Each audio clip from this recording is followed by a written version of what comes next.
ਹਾਂਜੀ, ਵੈਲਕਮ ਸਾਥੀਓ। ਸਵਾਗਤ ਹੈ ਤੁਹਾਡਾ ਸਾਰਿਆਂ ਦਾ। ਅੱਜ ਦੀ ਇਸ ਵੀਡੀਓ ਦੇ ਵਿੱਚ ਹਲਕਾ 12 ਸੰਗਰੂਰ ਦੇ ਲਈ 23 ਜੂਨ ਨੂੰ ਜੋ ਜਿਮਨੀ ਚੋਣਾਂ ਹੋਣ ਜਾ ਰਹੀਆਂ ਨੇ ਲੋਕ ਸਭਾ ਹਲਕਾ ਦੇ ਲਈ, ਉਸ ਜਿਮਨੀ ਚੋਣਾਂ ਦੇ ਵਿੱਚ 23 ਤਾਰੀਖ ਨੂੰ ਸਵੇਰ 6:30 ਵਜੇ ਮੌਕ ਪੋਲ ਕਰਵਾਉਣ ਦੇ ਲਈ ਅਸੀਂ ਅੱਜ ਈਵੀਐਮਸ ਦੀ ਤਿਆਰੀ ਔਰ ਮੌਕ ਪੋਲ ਤੋਂ ਬਾਅਦ ਐਕਚੁਅਲ ਪੋਲ ਦੇ ਲਈ ਈਵੀਐਮਸ ਦੀ ਤਿਆਰੀ ਕਿਵੇਂ ਕਰਨੀ ਹੈ, ਅੱਜ ਅਸੀਂ ਆਪਣੀ ਇਸ ਵੀਡੀਓ ਦੇ ਵਿੱਚ ਦੇਖਾਂਗੇ। ਮੌਕ ਪੋਲ ਦੇ ਲਈ ਸਾਨੂੰ ਕਿਸ ਸਮਾਨ ਦੀ ਲੋੜ ਪੈਂਦੀ ਹੈ ਤੇ ਐਕਚੁਅਲ ਈਵੀਐਮਸ ਜਿਨ੍ਹਾਂ ਨੇ 8 ਵਜੇ ਸਹੀ ਅਸਲੀ ਵੋਟਾਂ ਪਵਾਉਣੀਆਂ ਨੇ ਉਸ ਦੀ ਤਿਆਰੀ ਦੇ ਲਈ ਸਾਨੂੰ ਕੀ ਸਮਾਨ ਦੀ ਲੋੜ ਪੈਂਦੀ ਹੈ, ਅਸੀਂ ਸਾਰਾ ਇਸ ਵੀਡੀਓ ਦੇ ਵਿੱਚ ਦੇਖਾਂਗੇ। ਜਿਵੇਂ ਕਿ ਤੁਹਾਡੇ ਸਾਹਮਣੇ ਈਵੀਐਮਸ ਨੇ, ਇਸ ਦੇ ਵਿੱਚ ਕੰਟਰੋਲ ਯੂਨਿਟ, ਵੀਵੀਪੈਟ, BU1 ਦੇ ਵਿੱਚ 16 ਦੇ 16 ਬਟਨ ਖੁੱਲੇ ਹੋਣਗੇ। BU2 ਦੇ ਵਿੱਚ ਸਿਰਫ ਇੱਕ ਬਟਨ ਨੋਟਾਂ ਨਾਲ ਸੰਬੰਧਿਤ ਖੁੱਲਾ ਹੋਵੇਗਾ।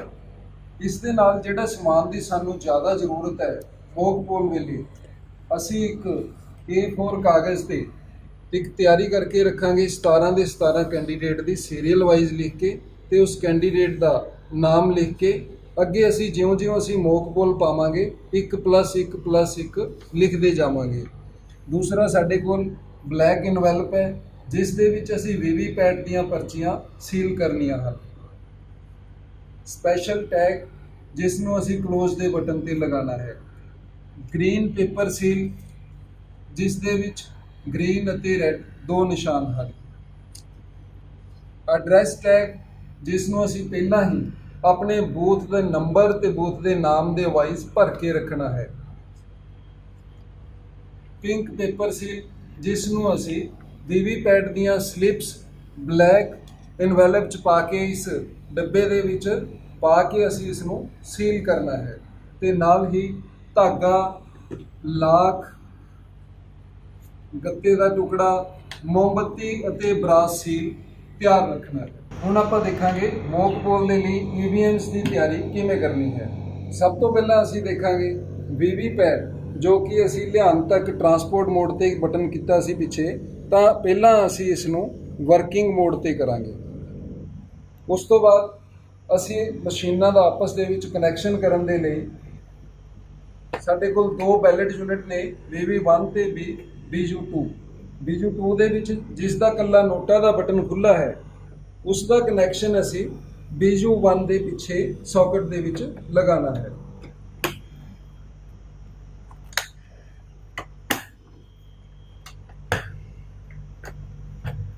BU2 ਨੂੰ BU1 ਦੇ ਨਾਲ ਲਗਾਉਂਦੇ ਹੋਏ BU1 ਦਾ ਕਨੈਕਸ਼ਨ ਅਸੀਂ ਵੀਵੀਪੈਟ ਦੇ ਨਾਲ ਲਗਾਉਣਾ ਹੈ ਔਰ ਵੀਵੀਪੈਟ ਦਾ ਕਨੈਕਸ਼ਨ ਅਸੀਂ ਕੰਟਰੋਲ ਯੂਨਿਟ ਦੇ ਨਾਲ ਲਗਾਉਣਾ ਹੈ। ਇਹ ਸਾਰੇ ਕਨੈਕਸ਼ਨ ਬਿਲਕੁਲ ਠੀਕ ਲਗਾਉਂਦੇ ਹੋਏ ਅਸੀਂ ਕੰਟਰੋਲ ਯੂਨਿਟ ਨੂੰ ਔਨ ਕਰ ਦੇਣਾ ਹੈ। ਜਦੋਂ ਅਸੀਂ ਕੰਟਰੋਲ ਯੂਨਿਟ ਨੂੰ ਔਨ ਕਰਾਂਗੇ ਤਾਂ ਅਸੀਂ ਦੇਖਾਂਗੇ ਕੰਟਰੋਲ ਯੂਨਿਟ ਆਪਣੇ ਆਪ ਨੂੰ ਚੈੱਕ ਕਰ ਰਿਹਾ ਹੈ, ਸਾਰੀਆਂ ਮਸ਼ੀਨਾਂ ਨੂੰ ਚੈੱਕ ਕਰ ਰਿਹਾ ਹੈ ਤੇ ਵੀਵੀਪੈਟ ਆਪਣੇ ਆਪ ਨੂੰ ਚੈੱਕ ਕਰਦਾ ਹੋਇਆ 7 ਸੈਲਫ ਟੈਸਟਡ ਸਲਿਪਸ ਕੱਟ ਕੇ ਗਿਰਾ ਰਿਹਾ ਹੈ। ਇਹ ਪ੍ਰੋਸੈਸ ਚੱਲੂਗਾ ਜਦ ਤੱਕ ਕੰਟਰੋਲ ਯੂਨਿਟ ਆਪਣੇ ਆਪ ਨੂੰ, BU ਨੂੰ ਤੇ ਵੀਵੀਪੈਟ ਨੂੰ ਚੈੱਕ ਕਰਦਾ ਹੈ।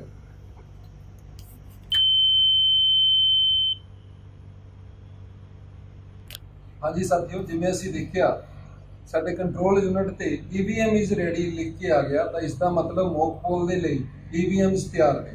ਹੁਣ ਸਾਡੇ ਕੋਲ ਪੋਲਿੰਗ ਏਜੰਟਸ ਸਾਹਿਬ ਸਾਡੇ ਕੋਲ ਪ੍ਰੈਜ਼ੈਂਟ ਨੇ ਜਿਨ੍ਹਾਂ ਦੀ ਹਾਜ਼ਰੀ ਦੇ ਵਿੱਚ ਇਹ ਸਾਰੀ ਮੌਕ ਪੋਲ ਕਰਵਾਈ ਜਾ ਰਹੀ ਹੈ। ਇਹ ਯਾਦ ਰੱਖਣਾ ਹੈ, ਸਵੇਰ ਮੌਕ ਪੋਲ ਵੇਲੇ ਘੱਟੋ ਘੱਟ 2 ਪੋਲਿੰਗ ਏਜੰਟ ਸਾਡੇ ਕੋਲ ਹੋਣੇ ਜ਼ਰੂਰੀ ਹਨ। 2 ਤੋਂ ਵੱਧ ਜਿੰਨੇ ਵੀ ਆਉਂਦੇ ਆ ਮੋਸਟ ਵੈਲਕਮ। ਤਾਂ ਅਸੀਂ ਮੌਕ ਪੋਲ ਦੇ ਲਈ ਸਭ ਤੋਂ ਪਹਿਲਾਂ ਬੈਲਟ ਇਸ਼ੂ ਕਰਨਾ ਹੈ।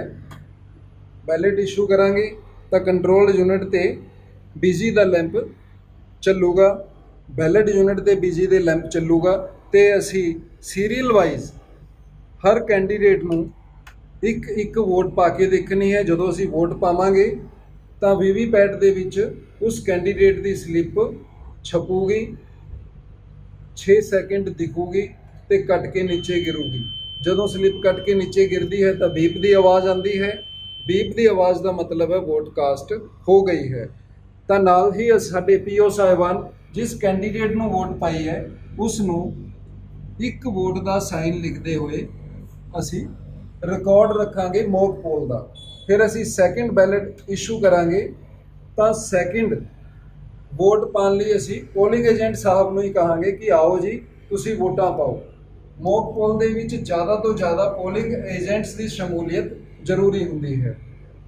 ਇਸ ਤਰੀਕੇ ਦੇ ਨਾਲ ਜਿਸ ਕੈਂਡੀਡੇਟ ਨੂੰ ਵੋਟ ਪਊ ਤਾਂ ਪੋਲਿੰਗ ਏਜੰਟ ਨੂੰ ਕਹਿਣਾ ਹੈ ਤੁਸੀਂ ਵੀਵੀਪੈਟ ਵੀ ਦੇਖੋ, ਜਿਸ ਕੈਂਡੀਡੇਟ ਨੂੰ ਵੋਟ ਪਾਈ ਹੈ ਉਸੇ ਦੀ ਪਰਚੀ ਛਪ ਰਹੀ ਹੈ।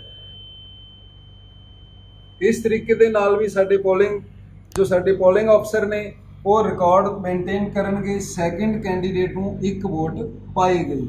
ਇਸੇ ਤਰ੍ਹਾਂ ਸੀਰੀਅਲ ਵਾਈਜ਼ ਹਰ ਕੈਂਡੀਡੇਟ ਨੂੰ ਅਸੀਂ ਬੈਲਟ ਇਸ਼ੂ ਕਰਕੇ ਹਰ ਕੈਂਡੀਡੇਟ ਨੂੰ ਵੋਟ ਪਾਵਾਂਗੇ ਸੀਰੀਅਲ ਵਾਈਜ਼। ਪੋਲਿੰਗ ਏਜੰਟ ਸਾਹਿਬ ਹੀ ਵੋਟਾਂ ਪਾਣਗੇ ਤੇ ਹਰ ਕੈਂਡੀਡੇਟ ਨੂੰ ਇਨਕਲੂਡਿੰਗ ਨੋਟਾ ਆਲਸੋ।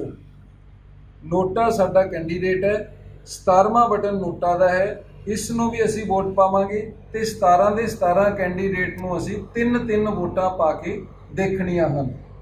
ਅਸੀਂ ਮੌਕ ਪੋਲ ਦੇ ਵਿੱਚ 17 ਦੇ 17 ਕੈਂਡੀਡੇਟ ਨੂੰ 3-3 ਵੋਟਾਂ ਪਾ ਕੇ ਉਸ ਦਾ ਸਾਡੇ ਪੀਓ ਸਾਹਿਬ ਨੇ ਰਿਕਾਰਡ ਮੇਨਟੇਨ ਕਰ ਲਿਆ ਹੈ। ਇਸ ਦਾ ਮਤਲਬ ਹਰ ਕੈਂਡੀਡੇਟ ਨੂੰ 3-3 ਵੋਟਾਂ ਪੈ ਚੁੱਕੀਆਂ ਹਨ ਤੇ ਅਸੀਂ ਇਸ ਪ੍ਰਕਿਰਿਆ ਤੋਂ ਬਾਅਦ ਟੋਟਲ ਦਾ ਬਟਨ ਦੱਬ ਕੇ ਵੀ ਅਸੀਂ ਕੰਟਰੋਲ ਯੂਨਿਟ ਤੋਂ ਅਸੀਂ ਟੋਟਲ ਵੋਟਾਂ ਦੇਖ ਸਕਦੇ ਹਾਂ ਕਿ ਸਾਡੀ ਈਵੀਐਮ ਦੇ ਵਿੱਚ ਟੋਟਲ ਵੋਟਾਂ ਕਿੰਨੀਆਂ ਪੈ ਗਈਆਂ ਹਨ। ਸਾਡਾ ਸਾਰੇ ਕੈਂਡੀਡੇਟਸ ਦਾ ਟੋਟਲ ਪਲੱਸ ਈਵੀਐਮ ਦਾ ਟੋਟਲ ਸੇਮ ਹੋਣਾ ਚਾਹੀਦਾ ਹੈ। ਜਦੋਂ ਅਸੀਂ ਇਸ ਪ੍ਰਕਿਰਿਆ ਤੋਂ ਲੰਘੇ ਤਾਂ ਅਸੀਂ ਕੀ ਕਰਨਾ ਹੈ, ਅਸੀਂ ਪੀਓ ਸਾਹਿਬ ਦਾ ਰਿਕਾਰਡ ਤੇ ਈਵੀਐਮ ਦਾ ਰਿਕਾਰਡ ਟੈਲੀ ਕਰ ਲਿਆ ਹੈ। ਉਸ ਤੋਂ ਬਾਅਦ ਅਸੀਂ ਈਵੀਐਮ ਦੇ ਵਿੱਚ ਕੰਟਰੋਲ ਯੂਨਿਟ ਦਾ ਕਲੋਜ਼ ਦਾ ਬਟਨ ਦੱਬ ਕੇ ਪੋਲ ਕਲੋਜ਼ ਕਰ ਦੇਣੀ ਹੈ। ਸਾਥੀਓ, ਜਦੋਂ ਤੱਕ ਕੰਟਰੋਲ ਯੂਨਿਟ ਪੋਲ ਕਲੋਜ਼ ਦਾ ਪ੍ਰੋਸੈਸ ਪੂਰਾ ਕਰ ਰਿਹਾ ਹੈ ਅਸੀਂ ਰਿਜ਼ਲਟ ਦਾ ਬਟਨ ਉਦੋਂ ਤੱਕ ਨਹੀਂ ਦੱਬਣਾ ਜਦੋਂ ਤੱਕ ਅਸੀਂ ਵੀਵੀਪੈਟ ਦੇ ਵਿੱਚੋਂ ਸਾਰੀਆਂ ਪਰਚੀਆਂ ਬਾਹਰ ਨਹੀਂ ਕੱਢ ਲੈਂਦੇ। ਵੀਵੀਪੈਟ ਚੋਂ ਸਾਰੀਆਂ ਪਰਚੀਆਂ ਬਾਹਰ ਕੱਢ ਕੇ ਅਸੀਂ ਕੈਂਡੀਡੇਟ ਵਾਈਜ਼ ਹਰ ਕੈਂਡੀਡੇਟ ਨੂੰ ਜਿੰਨੀਆਂ ਵੋਟਾਂ ਪਈਆਂ ਉਸ ਦੀਆਂ ਢੇਰੀਆਂ ਲਗਾ ਲੈਣੀਆਂ ਹਨ ਅਤੇ ਵੀਵੀਪੈਟ ਨੇ ਜੋ ਆਪਣੀਆਂ ਸੈਲਫ ਟੈਸਟਡ ਸਲਿੱਪਸ ਕੱਢੀਆਂ ਨੇ ਉਸ ਦੀ ਢੇਰੀ ਅਲੱਗ ਲਗਾ ਲੈਣੀ ਹੈ। ਹੁਣ ਅਸੀਂ ਦੇਖਾਂਗੇ 17 ਦੇ 17 ਕੈਂਡੀਡੇਟ ਨੂੰ ਵੋਟਾਂ ਪੈ ਚੁੱਕੀਆਂ ਹਨ ਤੇ ਕੰਟਰੋਲ ਯੂਨਿਟ ਦੇ ਵਿੱਚ ਅਸੀਂ ਰਿਜ਼ਲਟ ਦਾ ਬਟਨ ਦੱਬਣਾ ਹੈ। ਕੰਟਰੋਲ ਯੂਨਿਟ ਆਪਣਾ ਰਿਜ਼ਲਟ ਦਿਖਾਊਗਾ ਤੇ ਨਾਲ ਹੀ ਅਸੀਂ ਪਰਚੀਆਂ ਗਿਣ ਕੇ ਬੋਲ ਕੇ ਦਿਖਾਉਣੀਆਂ ਹਨ। ਜਿਵੇਂ ਕਿ ਸਾਥੀਓ ਅਸੀਂ ਕੰਟਰੋਲ ਯੂਨਿਟ ਦਾ ਰਿਜ਼ਲਟ ਦਾ ਬਟਨ ਦੱਬਿਆ ਹੈ ਤਾਂ ਰਿਜ਼ਲਟ ਦੀ ਪ੍ਰਕਿਰਿਆ ਸ਼ੁਰੂ ਹੋ ਗਈ ਹੈ।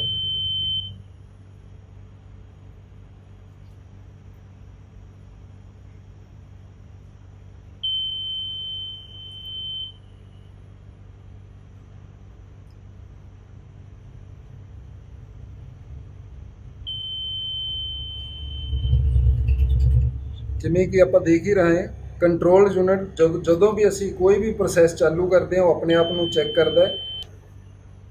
ਜਿਵੇਂ ਕਿ ਅਸੀਂ ਦੇਖ ਰਹੇ ਹਾਂ ਸਾਥੀਓ, ਕੈਂਡੀਡੇਟ ਨੰਬਰ 1 ਨੂੰ 3 ਵੋਟਾਂ ਤੇ ਨਾਲ ਹੀ ਅਸੀਂ ਸਾਡੇ ਪੋਲਿੰਗ ਆਫੀਸਰ ਸਾਹਿਬ ਵੀਵੀਪੈਟ ਦੀਆਂ ਪਰਚੀਆਂ ਵੀ ਨਾਲ ਗਿਣਾਉਣਗੇ।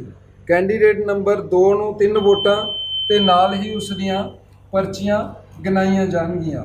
ਇਸੇ ਤਰੀਕੇ ਦੇ ਨਾਲ ਹਰ ਕੈਂਡੀਡੇਟ ਦਾ ਰਿਜ਼ਲਟ ਜਿਵੇਂ ਹੀ ਕੰਟਰੋਲ ਯੂਨਿਟ ਤੇ ਸ਼ੋ ਹੁੰਦਾ ਹੈ ਸਾਡੇ ਪੀਓ ਸਾਹਿਬ ਉਸ ਦੀਆਂ ਰਿਜ਼ਲਟ ਦੀਆਂ ਪਰਚੀਆਂ ਚੱਕ ਕੇ ਕੱਲੀ ਪਰਚੀ ਗਿਣਾ ਕੇ 17 ਦੇ 17 ਕੈਂਡੀਡੇਟ ਦਾ ਰਿਜ਼ਲਟ ਵੀਵੀਪੈਟ ਦੀਆਂ ਪ੍ਰਿੰਟਿੰਗ ਪਰਚੀਆਂ ਦੇ ਨਾਲ ਮਿਲਾਨ ਕਰਦੇ ਹੋਏ ਇਸ ਪ੍ਰਕਿਰਿਆ ਨੂੰ ਪੂਰਾ ਕਰਨਗੇ। ਹਾਂਜੀ ਸਾਥੀਓ, ਜਿਵੇਂ ਕਿ ਅਸੀਂ ਆਪਣੇ ਸਾਰੇ ਰਿਜ਼ਲਟ ਜੋ ਕਿ ਅਸੀਂ ਪੋਲਿੰਗ ਆਫੀਸਰ ਸਾਹਿਬ ਨੇ ਰਿਜ਼ਲਟ ਦੇਖਿਆ ਹੈ ਤੇ ਅਸੀਂ ਈਵੀਐਮ ਦੇ ਰਿਜ਼ਲਟ 17 ਦੇ 17 ਕੈਂਡੀਡੇਟ ਦਾ ਜੋ ਰਿਜ਼ਲਟ ਈਵੀਐਮ ਨੇ ਦਿਖਾਇਆ ਅਸੀਂ ਆਪਣੇ ਰਿਜ਼ਲਟ ਨਾਲ ਮਿਲਾਨ ਕਰਦੇ ਹੋਏ ਪਲੱਸ ਵੀਵੀਪੈਟ ਦੀ ਪ੍ਰਿੰਟਿੰਗ ਸਲਿੱਪ ਦੇ ਨਾਲ ਮਿਲਾਨ ਕਰਦੇ ਹੋਏ ਅਸੀਂ ਇਹ ਸਾਰੇ ਰਿਜ਼ਲਟ ਦੀ ਪ੍ਰਕਿਰਿਆ ਪੂਰੀ ਕੀਤੀ ਹੈ। ਇਸ ਤੋਂ ਬਾਅਦ ਅਸੀਂ ਦੇਖਣਾ ਹੈ ਵੀਵੀਪੈਟ ਦੇ ਵਿੱਚ ਕੋਈ ਵੀ ਪਰਚੀ ਨਹੀਂ ਹੈ।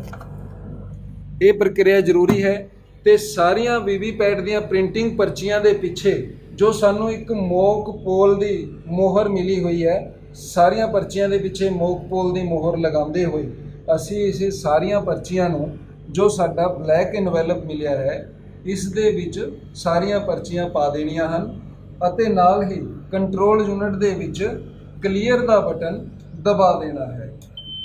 ਜਦੋਂ ਅਸੀਂ ਕਲੀਅਰ ਦਾ ਬਟਨ ਦਬਾਵਾਂਗੇ ਤਾਂ ਇਹ ਚੀਜ਼ ਨਿਸ਼ਚਿਤ ਹੋ ਜਾਂਦੀ ਹੈ ਕਿ ਇਸ ਕੰਟਰੋਲ ਯੂਨਿਟ ਦੇ ਵਿੱਚ ਇਸ ਤੋਂ ਪਹਿਲਾਂ ਜਿੰਨੀ ਵੀ ਪੋਲਿੰਗ ਹੋਈ ਹੈ ਉਹ ਸਾਰੀ ਜ਼ੀਰੋ ਹੋ ਚੁੱਕੀ ਹੈ, ਡਿਲੀਟ ਹੋ ਚੁੱਕੀ ਹੈ ਤੇ ਇਸ ਤੋਂ ਬਾਅਦ ਕੰਟਰੋਲ ਯੂਨਿਟ ਸਾਰਿਆਂ ਨੂੰ ਕੈਂਡੀਡੇਟ ਨੂੰ ਜ਼ੀਰੋ ਵੋਟ ਸ਼ੋਅ ਕਰਕੇ ਦਿਖਾਏਗਾ। ਹਾਂਜੀ ਸਾਥੀਓ, ਜਿਵੇਂ ਕਿ ਅਸੀਂ EVMs ਦਾ ਰਿਜ਼ਲਟ ਆਪਸ 'ਚ ਟੈਲੀ ਕਰ ਲਿਆ, ਕੰਟਰੋਲ ਯੂਨਿਟ ਦਾ ਰਿਜ਼ਲਟ ਸਾਡੇ ਆਪਣੇ ਰਿਜ਼ਲਟ ਦੇ ਨਾਲ ਟੈਲੀ ਕਰ ਲਿਆ ਤੇ VVPAT ਦੀਆਂ ਸਾਰੀਆਂ ਪਰਚੀਆਂ ਸਾਨੂੰ ਇੱਕ ਕਾਲਾ ਲਿਫਾਫਾ ਮਿਲਿਆ ਹੈ। ਇਸ ਲਿਫਾਫੇ ਦੇ ਵਿੱਚ VVPAT ਦੀਆਂ ਸਾਰੀਆਂ ਪਰਚੀਆਂ ਪਾਉਂਦੇ ਹੋਏ ਲਿਫਾਫੇ ਦੇ ਬਾਹਰ ਆਪਣੇ ਬੂਥ ਨਾਲ ਸੰਬੰਧਿਤ ਸਾਰਾ ਐਡਰੈਸ ਲਿਖਦੇ ਹੋਏ ਜੋ ਸਾਨੂੰ ਇੱਕ ਪਲਾਸਟਿਕ ਦਾ ਬਾਕਸ ਮਿਲਿਆ ਹੈ ਉਹਦੇ ਵਿੱਚ ਇਹ ਲਿਫਾਫਾ ਪਾ ਕੇ ਪਿੰਕ ਪੇਪਰ ਸੀਲ ਦੇ ਨਾਲ ਇਸ ਨੂੰ, ਪਿੰਕ ਪੇਪਰ ਸੀਲ ਜਿਸ ਦੇ ਦੋ ਪਾਰਟ ਹਨ, ਇੱਕ ਪਾਰਟ ਦੋਨਾਂ ਪਾਸੇ ਲਗਾ ਕੇ ਇਸ ਡੱਬੇ ਨੂੰ, ਪਲਾਸਟਿਕ ਬਾਕਸ ਨੂੰ ਸੀਲ ਕਰ ਦੇਣਾ ਹੈ।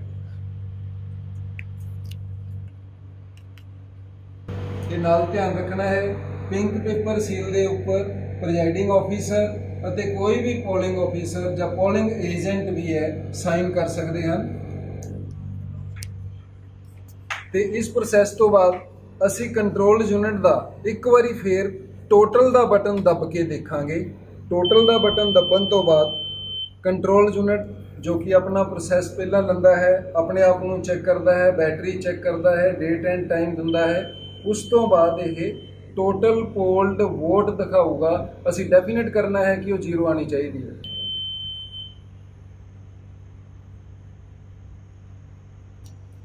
ਜਿਵੇਂ ਕਿ ਸਾਥੀਓ ਅਸੀਂ ਦੇਖਿਆ ਹੈ, ਅਸੀਂ ਮੌਕ ਪੋਲ ਦਾ ਰਿਕਾਰਡ ਸਾਰਾ ਅਸੀਂ ਬਲੈਕ ਇਨਵੈਲਪ ਦੇ ਵਿੱਚ ਪਾ ਕੇ ਉਸ ਇਨਵੈਲਪ ਨੂੰ ਗੂੰਦ ਨਾਲ ਲਗਾ ਕੇ ਬੰਦ ਕਰਕੇ ਲਾਕ ਲਗਾ ਕੇ ਉਸ ਨੂੰ ਸੀਲ ਕਰਕੇ ਅਸੀਂ ਇਸ ਡੱਬੇ ਦੇ ਵਿੱਚ ਬੰਦ ਕਰ ਦਿੱਤਾ ਹੈ। ਤੇ ਇਸ ਕੰਟਰੋਲ ਯੂਨਿਟ ਦਾ ਕਲੋਜ਼ ਰਿਜ਼ਲਟ ਕਲੀਅਰ, ਇਸ ਨੂੰ ਅਸੀਂ CRC ਦਾ ਸਾਰਾ ਪ੍ਰੋਜੈਕਟ ਸਾਰਾ ਇਹ ਕੰਪਲੀਟ ਕਰਕੇ ਅਸੀਂ ਟੋਟਲ ਦਾ ਬਟਨ ਦਬ ਕੇ ਦੇਖ ਲਿਆ ਹੈ। ਨਾ ਤਾਂ ਹੁਣ ਕੰਟਰੋਲ ਯੂਨਿਟ 'ਚ ਕੋਈ ਵੋਟ ਹੈ ਤੇ ਨਾ ਹੀ VVPAT ਦੇ ਵਿੱਚ ਕੋਈ ਵੋਟ ਹੈ। VVPAT ਦਾ ਖਾਨਾ ਖਾਲੀ ਹੈ, ਕੰਟਰੋਲ ਯੂਨਿਟ ਦੇ ਵਿੱਚ ਵੋਟ ਪੋਲਡ ਜ਼ੀਰੋ ਹੈ। ਹੁਣ ਅਸੀਂ ਪ੍ਰੋਸੈਸ ਸੀਲਿੰਗ ਦਾ ਕਰਨਾ ਹੈ। ਇਹ ਮੌਕ ਪੋਲ ਦਾ ਪ੍ਰੋਸੈਸ ਕਰਦੇ ਹੋਏ ਰਿਜ਼ਲਟ ਟੈਲੀ ਕਰਕੇ ਅਸੀਂ VVPAT ਦੀਆਂ ਪਰਚੀਆਂ ਵੀ ਸੰਭਾਲ ਲਈਆਂ, ਕੰਟਰੋਲ ਯੂਨਿਟ ਵੀ ਚੈੱਕ ਕਰ ਲਿਆ, ਜ਼ੀਰੋ ਤੇ ਆ ਗਿਆ। ਤੇ ਇਸ ਤੋਂ ਬਾਅਦ PRO ਸਾਹਿਬ ਸਭ ਤੋਂ ਮਹੱਤਵਪੂਰਨ ਕੰਮ ਆਪਣਾ ਮੌਕ ਪੋਲ ਸਰਟੀਫਿਕੇਟ, ਜਿਵੇਂ ਕਿ ਅਸੀਂ PRO ਸਾਹਿਬ ਨੇ ਆਪਣਾ ਰਿਜ਼ਲਟ ਤਿਆਰ ਕਰਿਆ ਹੈ, ਇਸ ਨੂੰ ਦੇਖਦੇ ਹੋਏ ਮੌਕ ਪੋਲ ਸਰਟੀਫਿਕੇਟ ਤਿਆਰ ਕਰਨਗੇ ਤੇ ਇਸ ਦੇ ਉੱਪਰ ਸਾਰੇ ਪੋਲਿੰਗ ਏਜੰਟ ਸਾਹਿਬ ਦੇ ਸਾਈਨ ਲੈਣਗੇ।